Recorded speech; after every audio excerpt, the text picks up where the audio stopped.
Vous aussi vous avez faim et c'est pour ça que vous pleurez interrogea la petite mendiante tendant son unique morceau de pain à l'homme effondré sur le trottoir. Ignorant tout de sa richesse, elle ne pouvait comprendre sa détresse. Une pluie fine et glaciale de novembre s'abattait inlassablement sur la ville, imprégnant les manteaux des passants pressés et transformant le bitume gris en un miroir de flaques éphémères. Adossé à la devanture close d'une boutique, dont le rideau de fer baissé évoquait des paupières fatiguées, un homme était en proie à un chagrin silencieux, bien loin des sanglots ostentatoires. Sa douleur profonde et intime semblait surgir des tréfonds de son âme, un désespoir sans limite apparente. Ses épaules étaient secouées de spasmes à chaque gémissement étouffé, son visage dissimulé dans ses mains ruisselait d'un mélange de larmes et d'eau de pluie.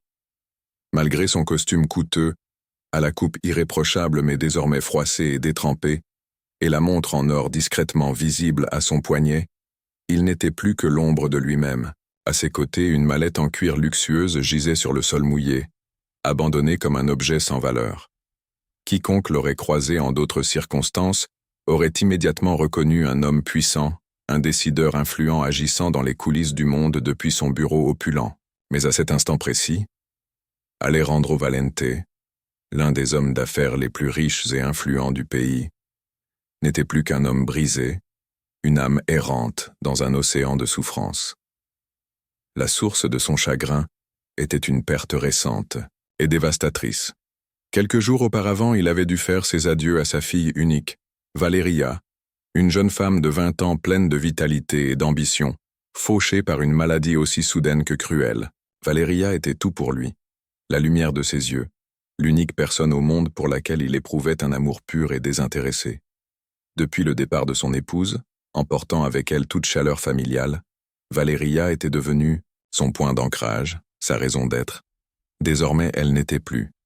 Le vide qu'elle laissait derrière elle était un abîme sans fond, une obscurité menaçant de le consumer entièrement. Il se sentait seul, perdu, dépourvu de tout but. Sa fortune, ses entreprises, ses propriétés, tout lui paraissait dérisoire, insignifiant face à l'immensité de sa douleur. Ce matin-là, il avait quitté son manoir sans destination précise, errant dans les rues de la ville, tentant d'échapper aux souvenirs poignants de sa demeure désormais désertée. Finalement, le poids de son angoisse l'avait terrassé, le contraignant à s'effondrer sur ce trottoir froid et impersonnel, laissant libre cours à ses larmes, indifférent aux regards et au monde qui l'entourait. C'est alors qu'il ressentit une légère pression sur son bras. Relevant la tête, les yeux rougis et voilés par les larmes, il aperçut une fillette se tenant devant lui. Elle ne devait pas avoir plus de 6 ou 7 ans, petite, frêle, les cheveux sombres emmêlés. Ses grands yeux profonds le fixaient avec un mélange singulier de curiosité et de compassion. Vêtue d'habits usés et rapiécés, ses pieds nus étaient sales et bleuis par le froid. Dans ses petites mains, elle serrait avec précaution un morceau de pain, un simple petit pain sans doute un peu rassis mais qui, à ses yeux, représentait visiblement un trésor. L'enfant l'observa en silence pendant un instant, inclinant la tête comme un oiseau curieux, puis d'une voix timide mais claire, elle lui demanda « Monsieur, vous aussi? Vous pleurez parce que vous avez faim ?» Alejandro resta immobile, stupéfait par cette question. L'enfant posa une question imprévisible, marquée par une candeur touchante. Au sein même de sa propre situation précaire, elle semblait se soucier du mal-être d'autrui. Il l'observa avec attention et décela dans son regard une affliction profonde, une maturité précoce façonnée par la dure réalité de la rue. Avant qu'il n'ait pu formuler une réponse, la jeune fille fit un pas dans sa direction et, dans un geste d'une générosité bouleversante, lui présenta le morceau de pain qu'elle tenait. « Tenez, monsieur », dit-elle d'une voix à peine audible, presque un murmure. « C'est mon unique morceau de pain, mais on peut le partager. Quand on a très faim, ça fait un peu moins mal au cœur, et on mange un petit bout. » Alejandro la contempla, et sentit quelque chose se rompre à l'intérieur de lui. Cet enfant, cette jeune mendiante qui avait à peine de quoi survivre, lui offrait son unique bien, sa seule subsistance. Lui, un homme comblé matériellement, se sentait à cet instant le plus démuni des êtres, affamé d'affection, de consolation, d'espoir.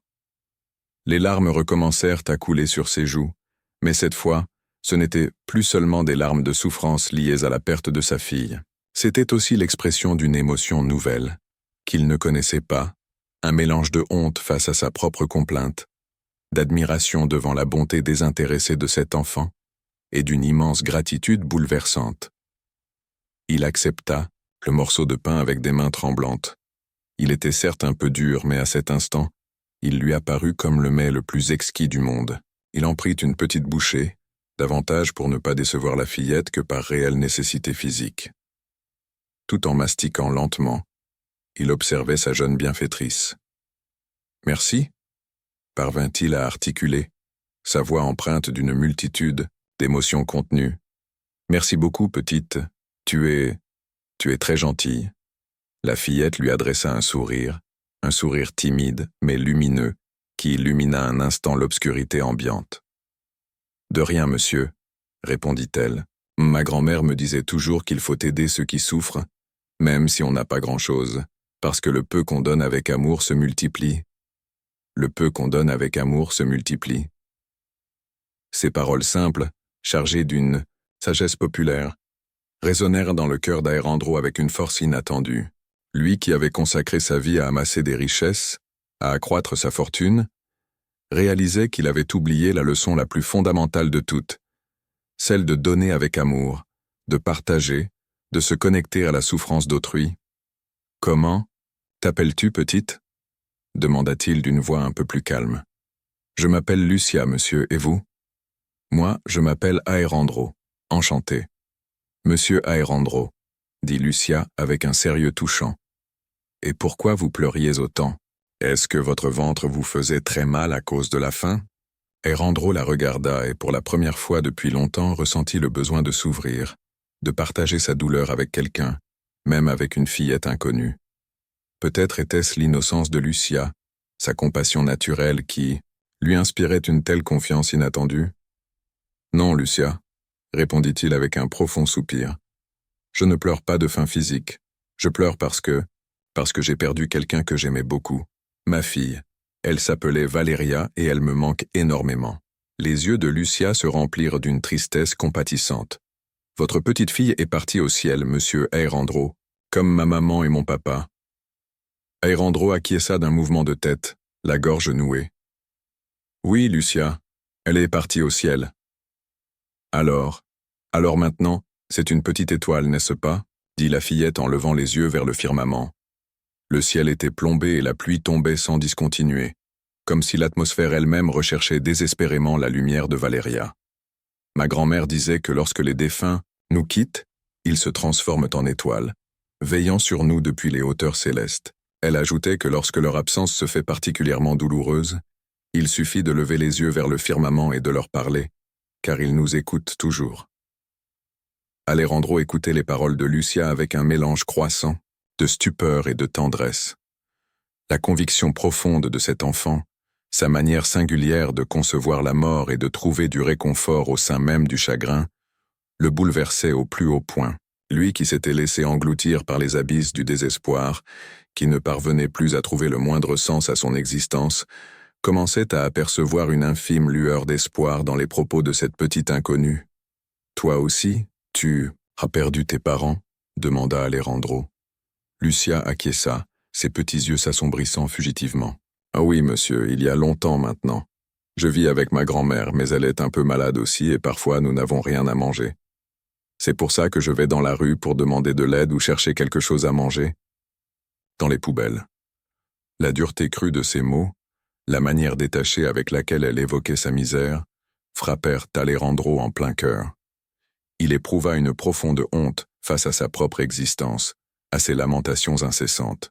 Lui qui se laissait noyer dans sa douleur au milieu de l'opulence, alors que cet enfant affrontait la pauvreté et la maladie avec une dignité et un courage admirables. « Mais ne soyez pas triste, monsieur Aérandro, » reprit Lucia, remarquant l'expression de tristesse sur son visage. « Votre petite Valéria veille sûrement sur vous depuis le ciel, et ma grand-mère dit que même si on pleure beaucoup, après la pluie, le soleil revient toujours. Il faut être fort pour ceux qui sont partis et pour ceux qui restent. » Après la pluie, le soleil revient toujours. Cette phrase résonna dans l'esprit d'Alejandro comme un écho d'espoir. Était-ce possible? Était-il réellement possible de retrouver la lumière après avoir traversé des ténèbres aussi profondes? Il n'en était pas certain, mais la simple présence de cet enfant, sa bonté innée, sa foi inébranlable, commençait à semer une petite graine de doute dans son cœur endurci. Ils demeurèrent un instant silencieux, partageant un morceau de pain et leur tristesse sous la pluie persistante. Alejandro observait Lucia, cette jeune guide pleine de sagesse qui, sans le savoir, lui offrait la plus précieuse des leçons. Elle lui démontrait qu'au cœur même de la douleur la plus intense, il subsiste toujours un espace pour la compassion, pour la générosité, pour l'espoir. Soudain, Lucia sursauta. « Oh non !» s'exclama-t-elle, scrutant les environs avec inquiétude. « Il est très tard.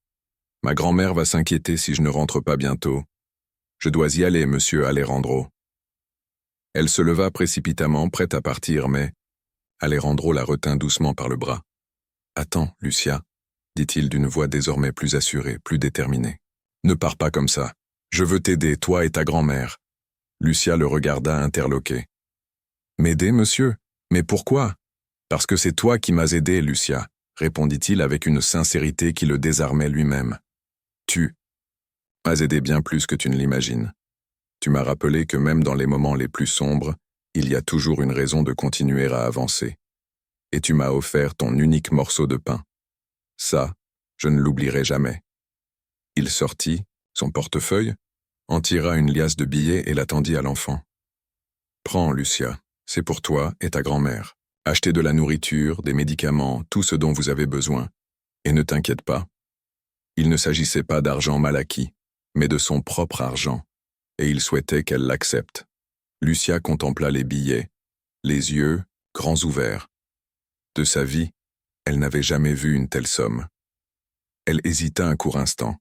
Sa grand-mère lui avait toujours enseigné à ne pas prendre de présents d'inconnus. Cependant, le regard d'Alejandro était empreint de sincérité et de bienveillance, et son besoin était criant. « C'est beaucoup trop, monsieur Balbiael, » objecta Lucia. « Non, Lucia, ce n'est pas trop, » insista-t-il. « C'est une petite partie de ce que je te dois. Je t'en prie, accepte-le, et promets-moi de prendre soin de ta grand-mère et de toi. » Lucia acquiesça, les yeux humides de gratitude. Elle prit les billets de ses mains tremblantes et les glissa précautionneusement dans la poche de sa robe défraîchie. « Merci, monsieur Alejandro, » dit-elle, la voix étranglée par l'émotion. « Merci, merci infiniment. Je n'oublierai jamais votre générosité. Et moi, je n'oublierai jamais la tienne, Lucia, » répondit-il avec un sourire en coin. « Maintenant, rejoins ta grand-mère et ne t'en fais pas. Nous nous reverrons, je te le promets. » Lucia lui adressa un dernier sourire radieux avant de s'élancer dans la rue, disparaissant graduellement dans la foule et la pluie fine. Alejandro resta là, de nouveau seul, mais il ne se sentait plus aussi perdu, aussi désespéré. La tristesse causée par la mort de sa fille était toujours présente, profonde, indélébile. Mais désormais, il y avait autre chose, une petite étincelle d'espoir, un nouveau sens à sa vie, une connexion inattendue avec cette jeune fille. Teru qui lui avait offert son unique morceau de pain et lui avait rappelé le véritable sens de l'humanité. Il observa le morceau de pain qu'il tenait encore dans sa main, en prit une autre bouchée, et sut avec une certitude qui le fit frissonner que cette rencontre n'était pas le fruit du hasard.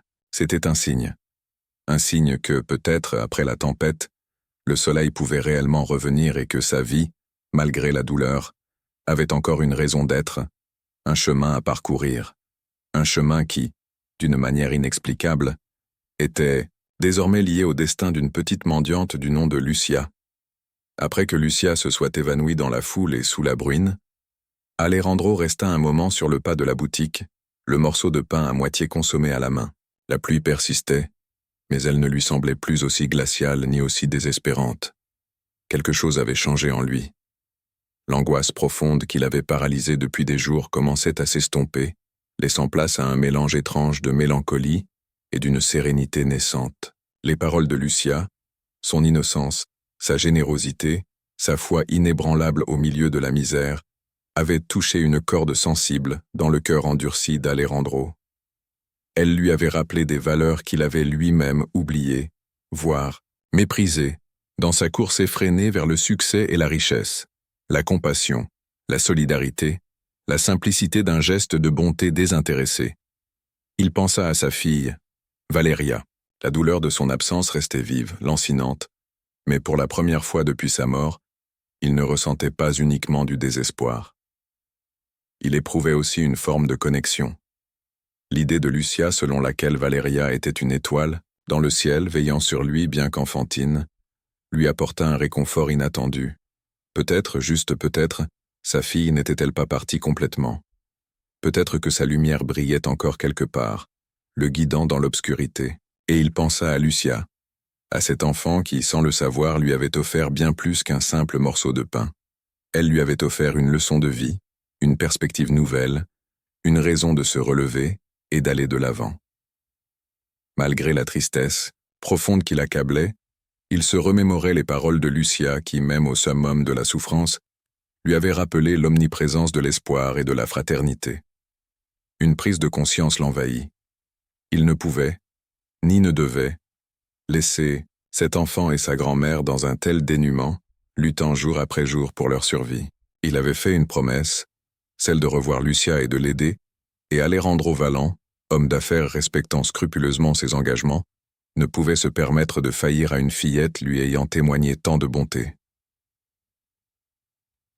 D'un pas, déterminé, il se releva et glissa délicatement le morceau de pain restant dans la poche de son veston, comme s'il s'agissait d'un talisman précieux. Ramassant sa mallette posée sur le sol humide, il reprit sa marche, désormais guidé par un objectif précis. Son premier geste fut de contacter Ramon, son assistant personnel, un homme fiable et discret qui travaillait pour lui depuis des années et en qui il avait une confiance absolue. « Ramon », dit Alejandro d'une voix résolue, bien qu'encore empreinte d'émotion, « j'ai besoin que tu fasses quelque chose pour moi, quelque chose de très important et urgent. » Il lui expliqua brièvement la situation. L'histoire de Lucia et de sa grand-mère malade, leur rencontre fortuite dans la rue et la promesse qu'il avait faite. Ramon, habitué aux particularités et aux décisions parfois impulsives de son patron, écouta en silence sans poser de questions superflues. « Il faut que tu retrouves cette petite fille, Ramon, » poursuivit Alejandro. « Je sais que tu n'as pas beaucoup d'éléments de départ, seulement son prénom, Lucia, et la description que je t'ai donnée. Mais je suis certain que tu es le plus compétent pour ce genre de mission. Cherche dans les quartiers défavorisés, les marchés, les centres d'hébergement. Renseigne-toi sur une fillette d'environ 6 ans accompagnée de sa grand-mère malade. Et lorsque tu la trouveras, je veux que tu t'assures qu'elle ne manque de rien. Apporte-leur de la nourriture, des médicaments, des vêtements chauds et trouve-leur un logement décent, un petit appartement à louer, tout ce qu'il faudra. Je prendrai en charge toutes les dépenses, bien sûr. Bien compris, monsieur Alejandro, répondit Ramon avec son professionnalisme habituel. Je m'en occupe immédiatement. D'autres instructions? Demanda Alejandro après une courte pause. Quand tu les auras retrouvées et que tu t'assureras qu'elles vont bien, je veux que tu m'en informes. Je veux aller les voir en personne, mais ne leur dis pas qui je suis, pas encore. Dis-leur simplement qu'un ami se soucie d'elles. Comme vous le souhaitez, monsieur, acquiesça Ramon avant de raccrocher. Alejandro ressentit alors un étrange sentiment d'apaisement, presque de joie. Il accomplissait une bonne action, quelque chose de véritablement important, et cela allégeait d'une certaine manière le poids de sa propre douleur. Les jours suivants furent un mélange de deuil et d'un nouvel espoir pour Alejandro. Il pleurait toujours la perte de Valéria, et le vide immense dans son cœur persistait, mais il ne se sentait plus aussi seul, aussi désespéré. L'image de Lucia, son sourire, sa générosité, l'accompagnaient sans cesse, comme une petite lumière, dans l'obscurité. Grâce à son efficacité coutumière, Ramon retrouva rapidement Lucia et sa grand-mère, Doña Clara. Elle vivait dans une situation encore plus précaire que ce qu'Alejandro avait imaginé, dans une cabane misérable au cœur de l'un des quartiers les plus pauvres de la ville. Doña Clara était gravement malade, souffrant d'une toux persistante et d'une faiblesse qui l'empêchait presque de se lever de son lit. Lucia s'occupait d'elle avec une tendresse et une dévotion touchantes, veillant à ce qu'elle ait toujours de l'eau fraîche et un peu de nourriture. Avec un dévouement poignant, elle se démène pour trouver un peu de nourriture et les médicaments essentiels à sa grand-mère. Suivant les instructions d'Alejandro Ramón, une aide immédiate leur parvient. Des vivres, des médicaments, des vêtements chauds. En quelques jours, il parvient à dénicher un petit appartement meublé, situé dans un quartier plus sûr, à proximité d'un centre de soins. La vie de Lucia et de Doña Clara se métamorphose radicalement. Pour la première fois depuis longtemps, elles ont un toit protecteur, des repas chauds et l'accès aux soins médicaux qu'elles attendaient désespérément. Lucia n'en revient pas de cette aubaine. Cet homme mystérieux rencontré dans la rue, ce monsieur Alejandro qui avait partagé son unique morceau de pain, a tenu sa promesse. Un bienfaiteur veille sur elle, un ange anonyme qui leur a redonné espoir. Les yeux pétillants, elle raconte à sa grand-mère leur rencontre avec cet homme triste en proie à la faim, auquel elle avait offert son pain. Doña Clara écoute, partagée entre l'étonnement et la gratitude, persuadée que la bonté de sa petite fille a touché le cœur d'une personne influente. Lorsque Ramón l'informe que Lucia et sa grand-mère sont désormais installées dans leur nouveau logement et que Doña Clara reçoit des soins médicaux, Alejandro éprouve une profonde satisfaction, mais aussi un désir grandissant de revoir Lucia, de converser avec elle, de mieux la connaître. Il décide de leur rendre visite un samedi après-midi. Il demande à Ramón de l'accompagner tout en restant discret. Il ne souhaite pas les intimider par sa richesse, ni les submerger par sa suite d'assistants. Il veut l'approcher avec simplicité et naturel. Arrivé devant l'immeuble modeste, le cœur d'Alejandro se serre d'émotion. Il gravit les marches menant au petit appartement de Lucia et sa grand-mère. Il frappe doucement à la porte. Lucia ouvre. En voyant Alejandro, ses yeux s'écarquillent et un sourire radieux illumine son visage. « Monsieur Alejandro !» s'exclame-t-elle débordante de joie. « Vous êtes venu. Je savais que vous reviendriez. »« Mamie, regarde qui est là. C'est le monsieur du pain. » Doña Clara, assise sur un petit fauteuil près de la fenêtre, se redresse avec difficulté, aidée par sa petite fille. C'est une femme âgée et frêle, aux cheveux blancs et aux yeux brillants malgré la maladie. Elle regarde Alejandro avec curiosité et une profonde reconnaissance. « Alors, c'est vous, l'ange qui nous a tendu la main ?» dit-elle d'une voix faible, mais claire. « Les mots nous manquent pour vous exprimer notre gratitude pour tout ce que vous avez fait. S'il vous plaît, » l'interrompt Alejandro avec un sourire bienveillant, « juste Alejandro. Et il n'y a pas de quoi me remercier. Cela a été un plaisir de pouvoir vous aider. » Il entre dans le petit appartement. Il est modeste, certes, mais d'une propreté irréprochable et parfaitement ordonnée. Un vase rempli de fleurs fraîches orne la table, et une odeur de soupe faite maison embaume l'air. Une chaleur et une atmosphère de foyer s'en dégagent, réconfortant Alejandro. Ils s'assoient tous les trois pour discuter. Lucia parle sans cesse, racontant à Alejandro avec enthousiasme tout ce qui s'est passé depuis leur dernière rencontre. Comment M. Ramón les a trouvés, comment elles ont emménagé dans leur nouveau logement et comment sa grand-mère se sent mieux grâce aux médicaments. Elle s'exprime avec une joie et une innocence qui touchent profondément Alejandro. De son côté, Doña Clara observe attentivement Alejandro. Elle décèle dans son regard une profonde tristesse, une blessure encore vive. Elle percevait chez lui une ouverture, mais également une sincère bonté, un désir profond de tisser des liens et de faire le bien. Avec la sagesse que confèrent les années et la souffrance, elle comprit que cet homme ne se contentait pas de les aider, mais qu'il pensait également ses propres blessures. « Vous avez vous aussi beaucoup souffert, n'est-ce pas, mon fils ?» demanda doucement Doña Clara à un moment où Lucia s'était absentée pour aller chercher un verre d'eau à la cuisine. Alejandro la fixa, surpris par sa perspicacité, et acquiesça silencieusement. « Je le vois dans vos yeux, » reprit la vieille dame. « Il y a une immense tristesse en vous, mais aussi une grande lumière. Ne laissez jamais cette lumière s'éteindre, mon fils. Accrochez-vous à elle et continuez à faire le bien, car c'est la seule manière de guérir les blessures de l'âme. » Les paroles de Doña Clara, si simples et pourtant si profondes, touchèrent une corde sensible dans le cœur d'Alejandro. Il ressentit un lien particulier avec cette vieille femme sage et bienveillante, comme s'il la connaissait depuis toujours. À partir de ce jour, les visites d'Alejandro chez Lucia et Doña Clara devinrent fréquentes. Il leur apportait des cadeaux, discutait avec elles, les écoutait attentivement. Il découvrit en Lucia une enfant extraordinairement intelligente et curieuse, avide d'apprendre. En Doña Clara, Il trouva une source de sagesse et de réconfort qui l'aidait à supporter sa propre douleur.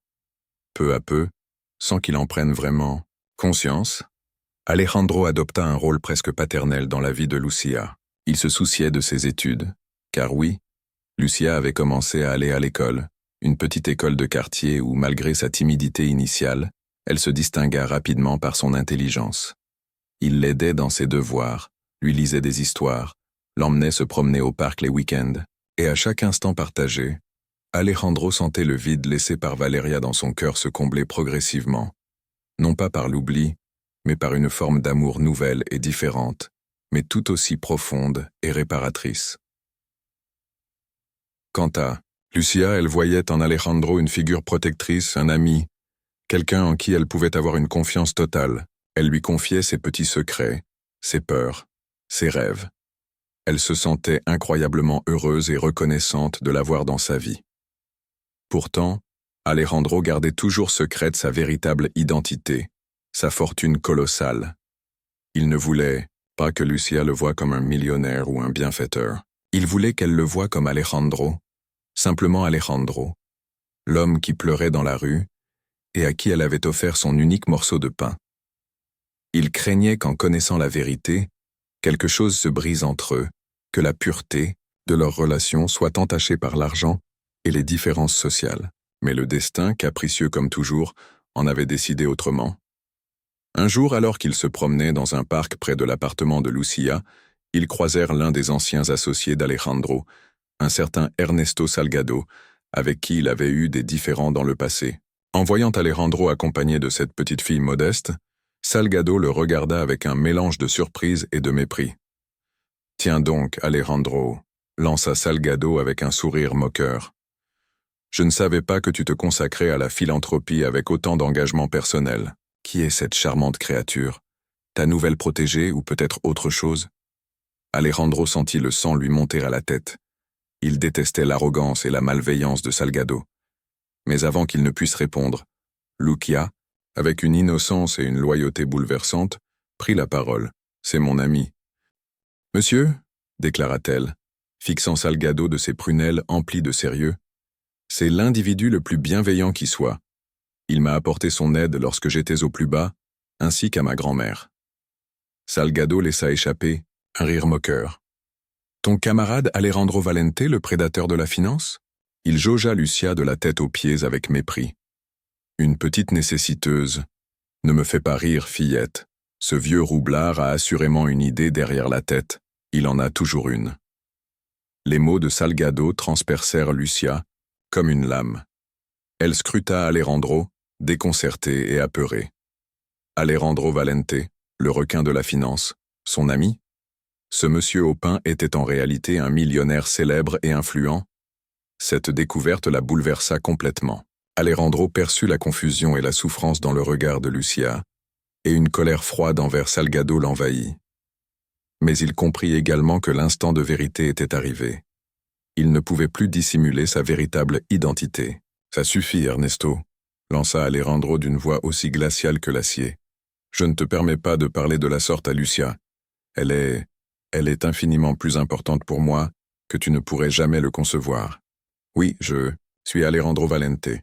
Oui, je suis un millionnaire, et sais-tu quoi? Rien de tout cela n'a la moindre importance. La seule chose qui compte, c'est la bonté, la compassion, l'humanité. Des qualités que tu ignores manifestement. » Il se pencha vers Lucia et la fixa droit dans les yeux avec une tendresse et un regret infini. « Pardonne-moi, Lucia, » murmura-t-il. « Pardonne-moi de ne pas t'avoir révélé la vérité plus tôt, j'avais peur. Peur que si tu savais qui j'étais, quelque chose change entre nous. Peur que tu me voies différemment. » Lucia le contempla, les yeux inondés de larmes, mais également remplis d'une compréhension désarmante. « Peu importe qui vous êtes, monsieur Alejandro, » répondit-elle d'une petite voix tremblante mais déterminée. « Pour moi, vous resterez toujours le monsieur au pain. Cet homme bon qui pleurait de faim et que j'ai voulu aider. Et cela, aucune somme d'argent au monde ne pourra le changer. » Un nœud se forma dans la gorge d'Alejandro. Il prit Lucia dans ses bras, profondément reconnaissant pour sa pureté, sa faculté à voir au-delà des apparences et des statuts sociaux. Salgado les observait avec un mélange de dérision et d'incompréhension, incapable de saisir ce qu'il se tramait. Mais Alejandro ne lui prêtait plus attention. Il avait déniché quelque chose de bien plus précieux que n'importe quelle fortune ou affaire. Il avait trouvé la vérité, et il l'avait trouvée dans le cœur d'une petite nécessiteuse qui lui avait offert son unique morceau de pain. La révélation de la véritable identité de Don Alejandro constitua assurément un choc pour Lucia. Durant des jours, la fillette assimila en silence cette information qui semblait tout droit sortie d'un conte de fées à l'envers. Cet homme, triste et apparemment démuni qu'elle avait réconforté avec son pain, était en réalité l'un des entrepreneurs les plus riches et puissants de la ville. Au commencement, elle ressentit un mélange de trouble et même une certaine gêne. Comment devait-elle le traiter à présent?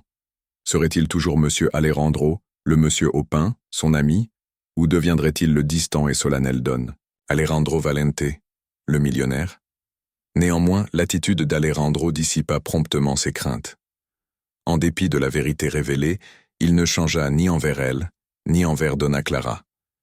Il restait le même homme aimable, attentionné et affectueux qui leur rendait visite fréquemment, qui se souciait de leurs besoins, qui partageait avec Lucia ses jeux et ses secrets. Progressivement, Lucia comprit que la richesse d'Alejandro ne définissait pas qui il était, que sa bonté et sa générosité étaient des qualités intrinsèques qui transcendaient sa situation financière. L'honnêteté de son chagrin ne dépendait en rien de sa situation financière, ce qui ne fit qu'accroître l'estime qu'elle lui portait. La vie de Lucia et de Doña Clara connut une amélioration notable. Alejandro veilla à ce qu'elle bénéficie des meilleurs soins médicaux, d'une alimentation équilibrée et d'un environnement stimulant et sécurisant. Grâce au traitement et au repos, Doña Clara recouvra une grande partie de sa vitalité passée, et ses yeux se remirent à pétiller de cette lueur de sagesse et de malice qui la caractérisait. Lucia, quant à elle, s'épanouissait à l'école. Son intelligence naturelle et sa soif d'apprendre faisaient d'elle une élève brillante, et elle se lia rapidement d'amitié avec de nombreux camarades, qui l'appréciaient pour sa gentillesse et sa générosité. Mais Alejandro ne se contenta pas de leur fournir une aide matérielle. Il s'investit pleinement dans leur existence, devenant une présence constante et indispensable. Il accompagnait Doña Clara à ses rendez-vous médicaux, assistait aux réunions scolaires de Lucia, célébrait avec elle leurs petits succès et les réconfortait dans les moments difficiles. De fait, il était devenu un membre de leur famille, et elles étaient devenues l'ancrage affectif dont il avait tant besoin depuis la disparition de sa fille Valeria. Aux côtés de Lucia et de Doña Clara, il découvrit une chaleur humaine et une authenticité qu'il ne trouvait pas dans son propre cercle social, souvent superficiel et intéressé. Avec elle, il pouvait être lui-même, sans masque ni artifice. Il pouvait rire, pleurer, partager ses craintes et ses aspirations, et elle l'acceptait tel qu'il était, avec ses qualités et ses défauts, avec sa douleur et sa joie naissante. La relation entre Alejandro et Lucia devint particulièrement forte. Il voyait en elle non seulement la petite fille qui lui avait rappelé l'importance de la compassion, mais aussi un écho de sa propre fille Valeria. Elle partageait la même vivacité d'esprit, la même sensibilité, la même bonté innée. Parfois, en voyant Lucia rire ou jouer, une douleur lancinante le transperçait en pensant à Valeria. Mais il ressentait aussi une immense gratitude d'avoir cette petite lumière dans sa vie. Il commença à lui enseigner des choses sur le monde, sur l'histoire, sur l'art. Il lui lisait des livres, l'emmenait dans des musées, à des concerts, dans des endroits que Lucia n'aurait jamais imaginé découvrir. Il s'émerveillait devant la curiosité insatiable de la fillette, sa capacité à assimiler les connaissances, son intelligence vive. Il comprit que Lucia avait un potentiel considérable et se fixa pour objectif de lui offrir tous les moyens nécessaires pour qu'elle puisse le développer pleinement. Cependant, la nouvelle existence d'Alejandro n'était pas sans embûches. Son intérêt soudain pour la philanthropie et sa relation étroite avec une enfant d'origine modeste, et sa grand-mère, suscitèrent de nombreux commentaires et spéculations dans son entourage. Ses anciens amis et associés le regardaient avec étonnement, certains avec envie, d'autres avec dédain. On l'accusait de s'être ramolli, d'avoir perdu son flair pour les affaires, de dilapider sa fortune dans des causes perdues. Même sa propre famille, ses frères et neveux, qu'il avait toujours considérés comme une source inépuisable de ressources et de pouvoir, commencèrent à manifester leur mécontentement. Il craignait que l'influence grandissante de Lucia et de Doña Clara sur Alejandro n'affecte leurs propres espérances en matière d'héritage et de statut. Il y eut des tentatives pour discréditer Lucia, semer le doute sur ses intentions, l'éloigner d'Alejandro. Mais Alejandro resta inflexible. Il avait trouvé en Lucia et en Doña Clara quelque chose qui valait bien plus que toute richesse ou reconnaissance sociale. Un amour sincère, une loyauté inconditionnelle, un sentiment d'appartenance qu'il avait perdu depuis longtemps. Il n'était absolument pas disposé à céder, quelles que soient donc les circonstances ou les personnes impliquées. Avec une résolution qui prit sa famille au dépourvu, il leur fit face. Il leur fit comprendre sans ambiguïté que Lucia et Doña Clara étaient des éléments essentiels de son existence, et que toute personne qui ne les respecterait pas serait exclue de sa vie. Il rompit tout contact avec ses fréquentations superficielles, qui ne l'avaient jamais approché que par intérêt, et s'entoura désormais de personnes partageant ses nouvelles convictions et sa perspective du monde renouvelé. Parmi ses nouveaux compagnons, il y avait Ramón, son assistant dévoué. Ramón, qui avait été le témoin direct de la transformation de son employeur ainsi que de la bienveillance de Lucia et Doña Clara, devint un pilier pour Alejandro. Il l'aidait à gérer ses affaires personnelles, à protéger Lucia des regards indiscrets et des commentaires malveillants, et à organiser efficacement l'aide qu'Alejandro souhaitait apporter à ceux qui étaient dans le besoin. Car la générosité d'Alejandro ne se limitait pas à Lucia et Doña Clara. Inspiré par leur exemple et avec l'appui de Ramón, il commença à s'impliquer dans diverses initiatives philanthropiques. Il créa des programmes de bourses d'études pour les jeunes issus de milieux défavorisés, soutint des soupes populaires et finança des centres de santé dans des zones marginalisées. Il réalisa qu'aider les autres, utiliser sa fortune pour alléger la souffrance d'autrui, lui procurait une satisfaction bien plus profonde et durable que n'importe quel succès commercial. Sa vie avait trouvé un nouvel équilibre. Il restait un homme d'affaires ambitieux et respecté, mais désormais son travail avait un but différent. Il ne s'agissait plus seulement d'accumuler des richesses, mais d'avoir un impact positif sur le monde, de laisser un héritage qui transcende les chiffres et les bilans financiers. Un jour, alors que Lucia, désormais une jeune préadolescente brillante et curieuse, lui montrait fièrement ses excellents résultats scolaires, Alejandro la regarda avec une tendresse infinie. « Tu sais, Lucia, » lui dit-il avec un sourire, « j'ai encore parfois du mal à croire comment tout cela a commencé ce jour-là dans la rue, alors que je pleurais comme un enfant perdu et que tu es venu m'offrir ton unique morceau de pain. Jamais je n'aurais imaginé que cette rencontre changerait ma vie à ce point. » Lucia lui sourit en retour. « Moi non plus, je ne l'aurais pas cru, monsieur Alejandro, mais je suis très heureuse que ce soit arrivé. Tu nous as sauvés, ma grand-mère, et moi, et tu nous as offert une vie que nous n'aurions jamais osé rêver. »« Non, Lucia, » répondit-il, ému, « c'est toi qui m'as sauvé. Tu m'as sauvé de ma propre solitude, de mon aveuglement. Tu m'as rappelé ce qui compte vraiment, et tu m'as donné une raison de continuer à vivre, à me battre. » Ils s'étreignirent, un geste fort symbolisant un lien indestructible forgé dans l'adversité, la compassion et l'amour le plus pur. Ils savaient que leur histoire était singulière, un témoignage que parfois les rencontres les plus inattendues peuvent apporter les plus grandes bénédictions. Mais la vie, capricieuse et souvent imprévisible, leur réservait encore quelques surprises, quelques épreuves. La paix qu'ils avaient bâtie avec tant d'efforts allait être mise à l'épreuve par l'apparition d'ombres du passé, par des secrets enfouis qui menaçaient de refaire surface et de troubler le fragile bonheur qu'ils avaient construit ensemble. Un jour, en rangeant de vieux documents ayant appartenu à sa défunte épouse, Alejandro trouva une lettre qu'elle ne lui avait jamais envoyée, écrite peu avant de le quitter. Elle lui avouait quelque chose qui le glaça d'effroi, quelque chose qui allait à nouveau bouleverser le cours de leur existence.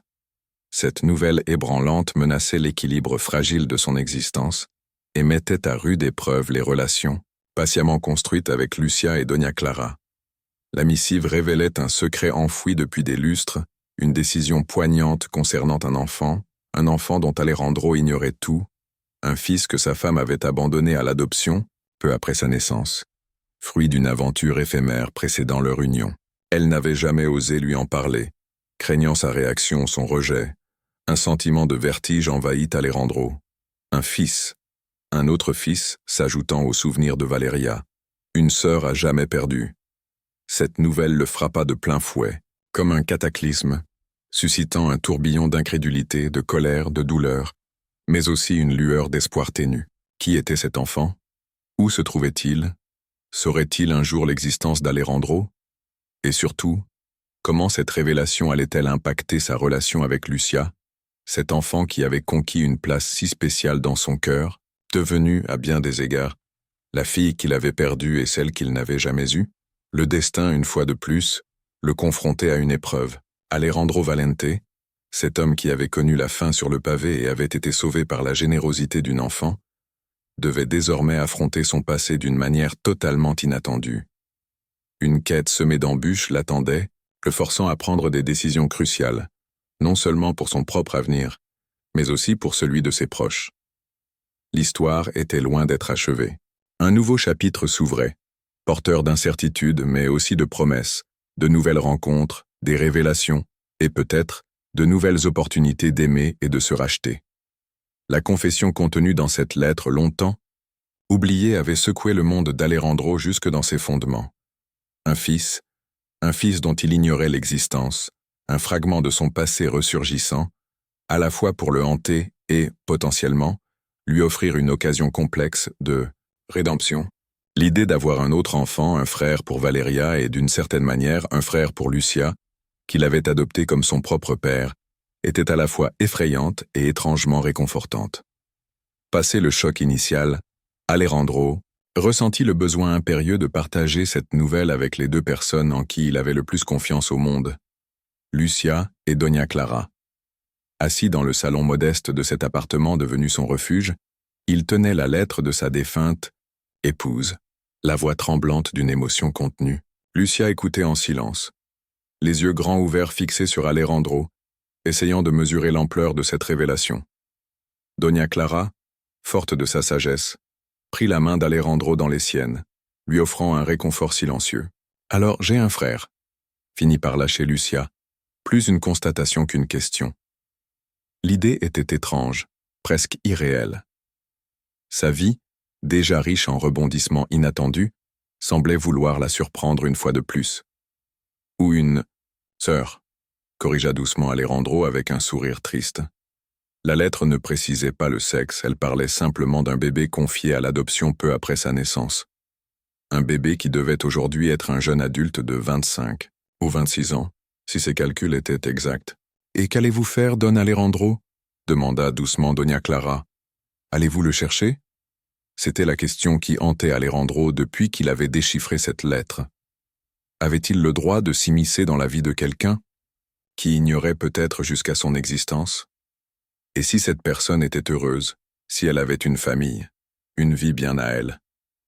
Ne serait-ce pas faire preuve d'égocentrisme que de rouvrir les plaies du passé, risquant ainsi de provoquer de la souffrance ou de semer le trouble? D'un autre côté, pouvait-il simplement faire abstraction de cette révélation? Était-il envisageable de continuer son existence en sachant qu'un fils, un enfant qu'il n'avait jamais connu, à qui il n'avait jamais offert son affection ni son appui, vivait quelque part? « Je suis incapable de trancher », confessa Alejandro, avec une sincérité désarmante. Une part de lui ressentait impérieusement la nécessité de partir à sa recherche, comme si un devoir moral l'y contraignait, tandis qu'une autre partie était paralysée par la crainte, la peur de ce qu'il pourrait découvrir, la peur d'infliger une douleur encore plus vive que celle déjà infligée. « Écoutez votre cœur, il vous dictera la voie à suivre », conseilla Doña Clara avec sa sérénité coutumière. Votre cœur saura trouver le juste chemin, et quelle que soit votre décision, Lucia et moi serons là pour vous apporter notre soutien. Les paroles de Doña Clara, comme à leur habitude, apportèrent à Alejandro un semblant d'apaisement, un peu de clarté dans la confusion qui l'assaillait. Le regard de Lucia, empreint d'une compréhension profonde et d'un amour inconditionnel, lui insuffla la force nécessaire pour affronter ce nouveau défi. Il prit donc la résolution de partir, à sa recherche. Il ignorait ce qu'il découvrirait, ni comment cet individu réagirait s'il parvenait à le retrouver, mais il ressentait que c'était un devoir envers lui-même, envers la mémoire de son épouse défunte, et plus encore, envers cet enfant inconnu. Les recherches s'avérèrent tardues. La piste était ancienne, les dossiers d'adoption par nature confidentiels. Cependant, Aerandro Valant n'était pas homme à renoncer facilement. Il mobilisa ses meilleurs enquêteurs, actionna ses réseaux, utilisa toutes les ressources à sa disposition. Après plusieurs mois d'investigation intense, souvent ponctuée de frustration, une piste finit par se dessiner. L'enfant, un garçon, avait été adopté par une famille de conditions modestes dans une petite ville de province. Il s'appelait Mateo Herrera. Mateo Herrera, un jeune homme brillant, avait suivi des études d'ingénierie grâce à une bourse et travaillait désormais dans une jeune pousse technologique, se battant pour se faire une place dans le monde du travail. Aerandro sentit son cœur se contracter en voyant la photographie que lui présentaient ses enquêteurs. Mateo Herrera était son portrait craché, tel qu'il était dans sa jeunesse. Les mêmes yeux gris, la même mâchoire carrée, le même sourire. Il n'y avait aucun doute possible, c'était son fils. L'émotion le submergea. Il ressentait l'irrépressible envie de courir vers lui, de le serrer dans ses bras, de tout lui raconter. Mais une peur viscérale le retenait. Comment Mateo réagirait-il en apprenant que son père biologique était un homme fortuné qu'il avait abandonné pendant plus de 25 ans? L'accepterait-il? Le haïrait-il? Aerandro décida de l'approcher avec prudence, en préservant son anonymat. Il se rendit dans la petite ville où vivait Mateo et, avec l'aide de ses enquêteurs, commença à l'observer à distance. Il vit un jeune homme travailleur, responsable, apprécié de ses amis et de ses collègues. Il vit un homme bon, simple, sans ambition démesurée ni amertume apparente envers la vie, ce qui le rassura quelque peu. Finalement, après plusieurs semaines d'observation et une lutte intérieure incessante, Aerandro décida qu'il était temps d'affronter la vérité. Il demanda à Ramon d'organiser une rencontre avec Mateo, sous le prétexte d'un potentiel investissement dans l'entreprise où travaillait le jeune homme. La rencontre eut lieu dans un restaurant discret de la ville. Mateo arriva à l'heure, vêtu d'un costume simple mais soigné, visiblement nerveux à l'idée de rencontrer un entrepreneur aussi influent. Lorsqu'Aerandro le vit entrer, il eut la sensation que son cœur allait exploser. C'était comme contempler son propre reflet, 25 ans plus tôt. Il s'efforça de garder son calme, d'agir avec le sang-froid et le professionnalisme qui le caractérisaient, en affaires, mais intérieurement il se sentait démuni. Ils entamèrent une conversation sur leurs activités professionnelles, leurs projets et les avancées technologiques. Aerandro fut agréablement surpris par l'intelligence et la perspicacité de Mateo, ainsi que par sa passion pour son travail. Il percevait en lui un jeune homme promis à un avenir radieux, qui avait su progresser grâce à son labeur et à son talent, malgré un manque d'opportunités. Cependant, au fur et à mesure que leur échange se déroulait, Aerandro ne pouvait réprimer ses pensées concernant la vérité qui le consumait. Finalement, il se lança, incapable de se contenir plus longtemps. « Mateo » dit-il d'une voix légèrement hésitante. « Il y a quelque chose de personnel, de très important dont j'aimerais te parler. » Mateo le regarda, intrigué, sans comprendre la raison de cette soudaine confidence. Le cœur lourd, Aerandro commença alors à lui narrer son histoire, celle de sa jeunesse, de son amour pour une femme, d'un enfant placé à l'adoption et d'une lettre retrouvée trop tardivement. Il lui parla avec une sincérité désarmante, sans masquer, ses erreurs, ses craintes et ses regrets. Mateo écoutait en silence, son visage exprimant d'abord la surprise puis l'incrédulité, avant de se figer dans une expression difficile à interpréter, un mélange de douleur, de confusion et de colère contenue. Lorsqu'Aerandro eut terminé, son récit, un silence pesant et tendu, s'installa entre eux. « Alors, vous êtes mon père » parvint enfin à articuler Mateo d'une voix à peine audible. Aerandro acquiesça, les yeux embués de larmes. « Oui, Mateo, je le suis. Et je suis profondément désolé de ne pas l'avoir su plus tôt, désolé de ne pas avoir été présent. Pour toi, désolé pour toute la souffrance que cela a pu t'avoir causée. » Mateo resta silencieux pendant un long moment, tentant d'intégrer cette révélation qui bouleversait l'ensemble de son univers.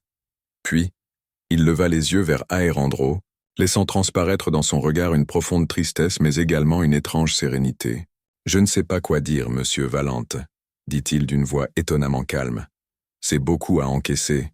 J'ai besoin de temps. »« Je comprends, Mateo, » répondit Aerandro avec humilité. « Prends tout le temps dont tu as besoin. Je serai là, quelle que soit ta décision. Je veux simplement que tu saches que je suis là pour toi si jamais tu as besoin de moi. » Ils se séparèrent sur une poignée de main formelle mais chargée d'une émotion palpable. Aérandro regagna la capitale, le cœur lourd, ignorant ce que l'avenir leur réservait, si Matteo finirait par l'accepter comme père, si un jour, il pourrait lui pardonner ses années d'absence et le secret si longtemps gardé. Les jours qui suivirent furent empreints d'une attente angoissante.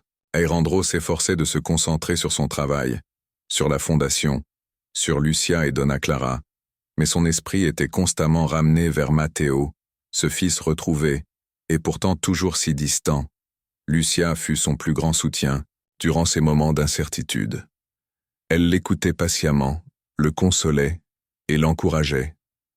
Elle, qui avait elle aussi connu la douleur d'un père absent, comprenait mieux que quiconque la complexité des sentiments d'Aérandro et de Matteo. « Laisse-lui du temps, papa », lui disait-elle, car elle avait déjà commencé à l'appeler ainsi avec une tendresse et une simplicité qui emplissèrent le cœur d'Aérandro de bonheur. « Laisse-lui du temps pour accepter la vérité et pour apprendre à te connaître.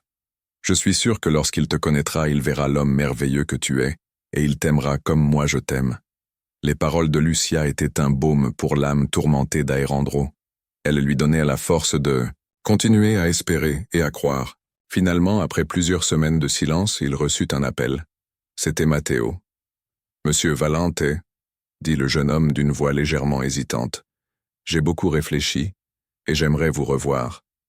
Si l'envie est réciproque, j'aimerais sincèrement faire plus ample connaissance avec vous. » Le cœur d'Aérandro exulta de joie. « Bien sûr que je le désire, Matteo.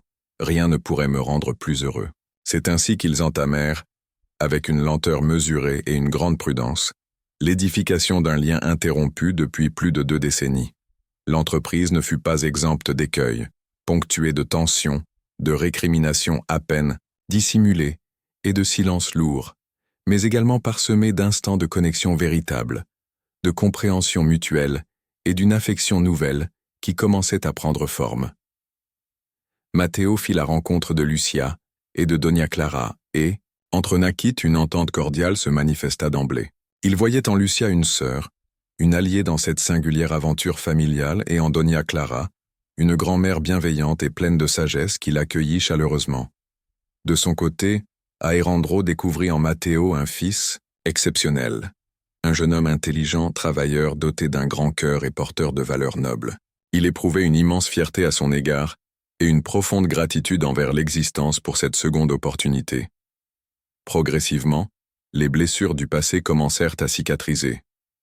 La douleur liée à la perte de Valeria demeurait, indélébile, mais elle s'estompait désormais grâce à la joie d'avoir retrouvé Matteo et à l'amour inconditionnel de Lucia.